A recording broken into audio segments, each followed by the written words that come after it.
Phillip. So in this video we're going to talk about Sally Valentine's children's book, The Ghost of the Charlotte Lighthouse. And I'm actually filming with the Charlotte-Genesee Lighthouse right behind me here in my hometown of Rochester, New York. So this is a children's book. Despite being called The Ghost of the Charlotte Lighthouse, if you're looking for a horror story that will scare the pants off you, this is not that. However, if you're looking for a story about a group of plucky school children and their exasperated teacher who do some good civic engagement, have some delightful adventures, and learn some local Rochester history, The Ghost of the Charlotte Lighthouse will deliver all of that. So one of the things that's very cool about this book for me, as somebody raised in Rochester, New York, is that we do get these great Rochester references, both in terms of like place names and references to streets and things like that, but also in terms of just things that you know growing up in Rochester, or things that you learn growing up in Rochester. So like at the end of chapter 4, in chapter 4, a group of boys have gone down to the beach at Lake Ontario, which is right down that way from where I'm filming. And they're sort of looking for lost treasure from the shipwrecks that used to happen in Lake Ontario before this lighthouse was built. That's actually part of the reason the lighthouse was built in the first place, was because there were so many shipwrecks on Lake Ontario because of storms and things like that. And that's all talked about in the book. But the boys go down to the beach to look for lost treasure. And because it's winter, and winter in Rochester is freezing cold. I think it's November when this is set. They come back basically with their feet frozen. And so it says here, at the end of chapter 4, when they arrived home, Lamar ran right up to the bathtub and filled it with hot water. The boys all sat on the edge of the tub and screamed as they plunged their frozen feet into the steaming water, not realizing that this was not the best way to warm up ice-cold feet. That's a very Rochester experience. Like, my sister and I have done that. And I mean, the thing is, you want to put your feet into sort of lukewarm water and let them gradually warm, because if you put them into hot water, it's excruciating. But again, it's that sort of great, as a Rochesterian, having that experience and getting it brought up in the book is a really, really, it's a nostalgia thing in a way. But the story centers around this group of middle schoolers who are learning about local history, they're learning about shipwrecks, etc., and they're learning about the lighthouse. And they have a guy come in,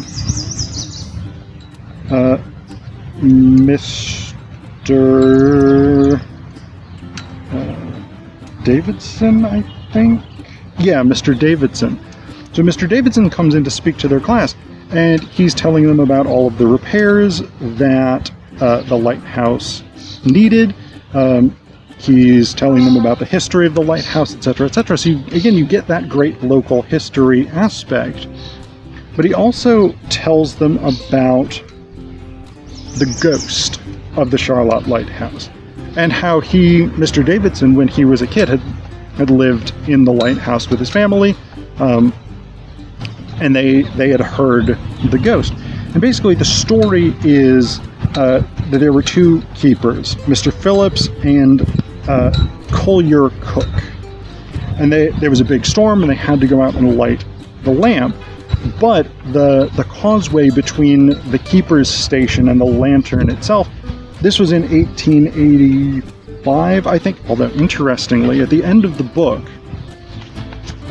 there is an author's note that says, even though the events generally described with Collier Cook's death were generally correct, but they took place not in 1885, which is the year the story sets it, but in 1853, and there's a particular reason for that change that I'll get to.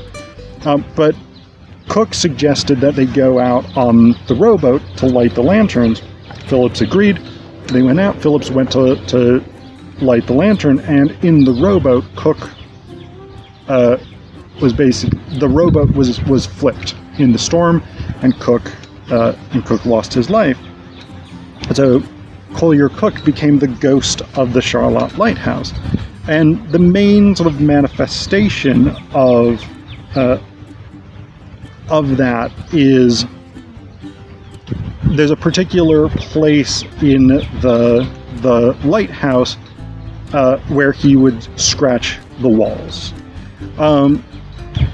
Most of the book is actually centered around the activities the children are doing to raise money to help repair the lighthouse. And actually that was a big thing in Rochester history, was the lighthouse had fallen into disrepair at various stages, partially because Lake Ontario used to be 15 yards from the lighthouse. It used to be very, very close to the lighthouse, but between the lakefront sort of silting up and then man-made expansions and things like that, it's now about 3/4 of a mile to the actual lakefront. And so the lighthouse was kind of abandoned because it wasn't really close enough to do its job as a lighthouse. And then later on it was restored.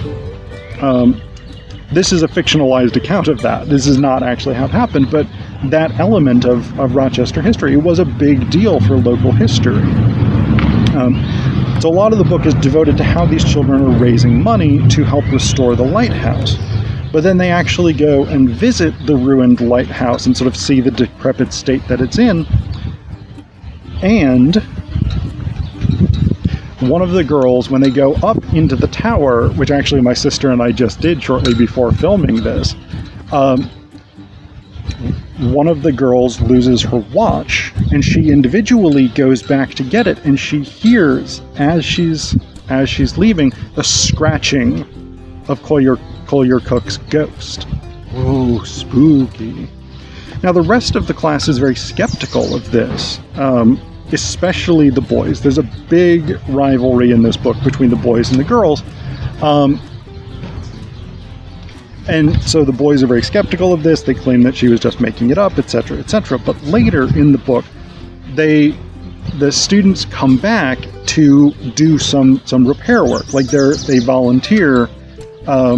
Half of them work in the yard, like cleaning brush and dead leaves and trees and bushes and things, and half of them work inside, taking down old wallpaper and things like this. The girl who had heard the ghost and one of the boys who is most skeptical, actually against the wishes of their parents and their teacher, go into the lighthouse itself, and they hear the scratching. Spooky. So again, we have this sort of escalation of who is actually hearing this ghost. And then finally, once the lighthouse is largely repaired, they don't have a replacement lamp because that's super, super expensive, but they've replaced pretty much everything else. Once that happens, there's a grand reopening ceremony, and this class is invited. The mayor of Rochester, the actual mayor of Rochester from the time, whose name was William A. Johnson Jr., the actual mayor, first African-American mayor of Rochester, is there to cut the ribbon, etc., etc. But a reporter from the Rochester Democrat and Chronicle, which is our local newspaper, overhears the kids talking about the ghost, and he's like, "Hey, that sounds like a great story. Can you take me over to where you heard the ghost?" And then a group of the students with this adult reporter from the DNC go into the lighthouse. They hear the scratching, and then they find that some of the brickwork is loose. And so they actually start taking out some of these bricks to see if they can figure out what was causing the scratching. and they find this old metal box, and they bring it to Mr. Davidson and the mayor, and they open it up, and they find a little bit of money. They find an old, faded, crumpled piece of paper, and a little bit of other stuff. Nothing super important. But the teacher's husband is a lawyer, and so he takes the piece of paper to try and figure out what it is.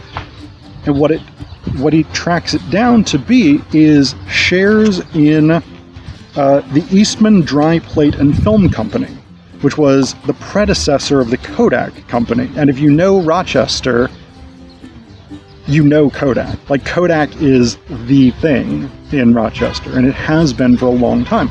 Kodak was one of the main employers. My dad worked for Kodak for over a decade, I think. But the Eastman Dry Plate and Film Company was the predecessor corporation that existed before Kodak proper. And so what they figure out, there's actually this great reference. They have this thing. They develop this sort of game that they play, this analogies game. Rain goes with Rochester like X goes with X. So that's their sort of analogy, and they fill that in with various things over the course of the thing. And one of the students says, "Rain goes with Rochester like film goes with Kodak." And it says, "Or Fuji," yelled someone from the back of the room. And then it says, "Bite your tongue," said Mr. Levine. "We don't talk about Fuji in Rochester." So that's another great one. But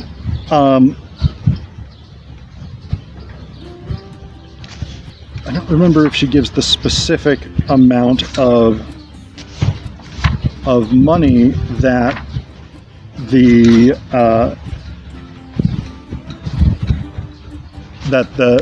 shares were worth, but basically the shares are worth a massive amount of money.